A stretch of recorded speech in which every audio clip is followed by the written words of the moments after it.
Next time you're on Facebook, go check out the Outlaw Society. My buddy Wes Clapp runs this page.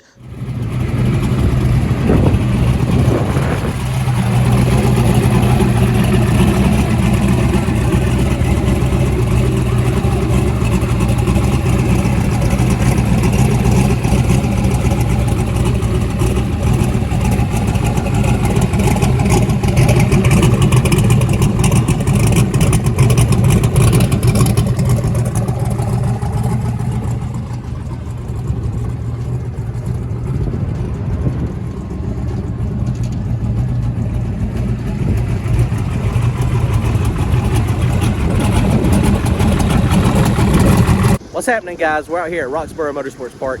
We got rained out at Harrell's, big storm coming up the coast, so we made it out here. The weather is pretty good. Looks like we're going to be dry till probably 7, 8, 9 o'clock, so I think we can get a couple shakedowns in. Car should be ready. We just put the tune-up in it that we're planning on using for next weekend. The track is prepped, that they are doing a bracket race and testing tunes. It's not going to be completely like we're going to be seeing next weekend at Crossville, but it should give us some data anyway to make sure that the car is going straight, make sure that we got some drive shaft speed. Comment, like, and subscribe. Go to turbojohnracing.com to grab yourself some merchandise. Thanks, guys. So we got Randy out here. We're on a skeleton crew today, and Randy is bundled up. I ain't seen him bundled up in a long time.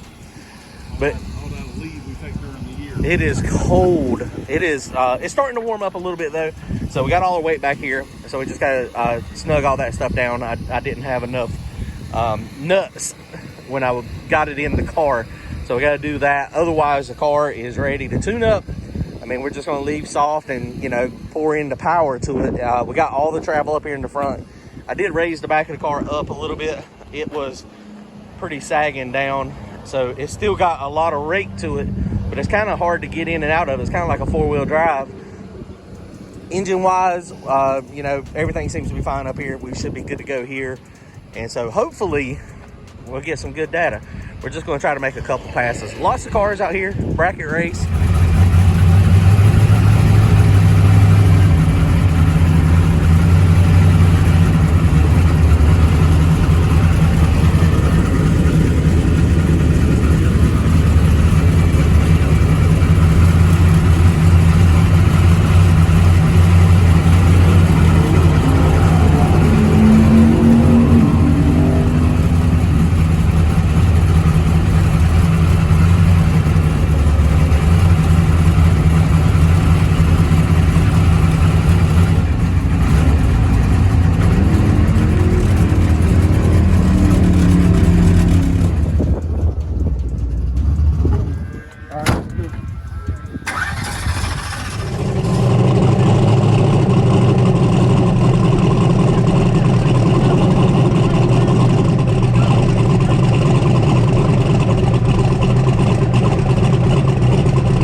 guys, well, that pass went okay. It wasn't terrible. It was pretty close to what I was hoping it was going to go, ET in mile per hour.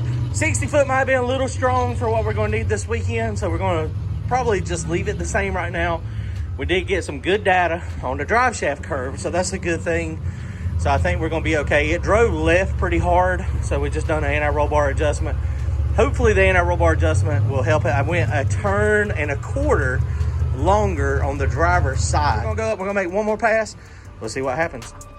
All right, so the time has come. I've been talking about it a little bit, and I want a smart car. There's a couple reasons. The main reason is when we're traveling down the road, I've got the truck or the motorhome is pulling the trailer and the race car and the golf cart. And so if I get broke down, if I have car problems, if I have issues with the motorhome or with the truck, I'm stuck beside the road. And at least with a smart car, I can unload it and I can drive it and I can go get parts or whatever I need. So I can't do that on the golf cart. So the golf cart, we are going to get rid of it. It's official. It is going to be gone.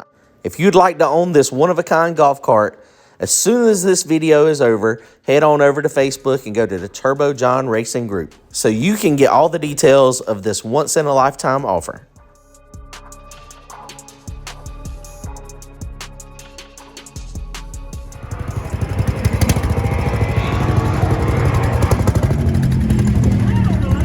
That's a good little push vehicle. So the car did not bump that time either, so I've got to adjust the pulse leash. And that's one of those things, you know, when you're trying to leave with a lot more power and a lot more RPM, then it bumps. You have to adjust it. And so we dropped the launch boost, and we also dropped the actual RPM, and so it wouldn't bump. It's crazy how sensitive they are. All right, here we go.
Second pass went pretty good. It did steer just left just a tad. It was a lot better, so I probably need to do just a little bit more anti-roll bar. I think we'll be set there. The 60 foot is still, it's just a little bit spicy, so we're going to have to turn that down. It was only leaving on 2 pounds of boost, but it's still, I think, it depends on what the track looks like. If the track has any type of rubber base, they're supposed to move it back. So if we get a late pull, then we might be okay with the same tune-up, but we might have to turn it down. Down track, it seems like it's fine. It run about what I was hoping it was going to go. Didn't really steer bad. I mean, it's got all that travel in the front, so it just feels like it's weird driving it when it's that high up in the front. So we'll see. I don't know. We got some data. That's what we were here to do. We're just going to make those 2 passes, and we're going to call it done. It is really cold outside. And, you know, it's just one of those things where 2 passes and done. That's what we were hoping. The car was a bracket car, though. The first pass and the second pass were almost identical. So we got a bracket car. Maybe I should have jumped in that gambler's race. But in order to jump into gambler's race, you got to be a good driver on the tree really good, which I'm not. All right, guys. Comment, like, and subscribe. We'll see y'all soon. Crossville, Tennessee. The Come Up Grand Hustle. That's where we'll be this coming week. Later, guys.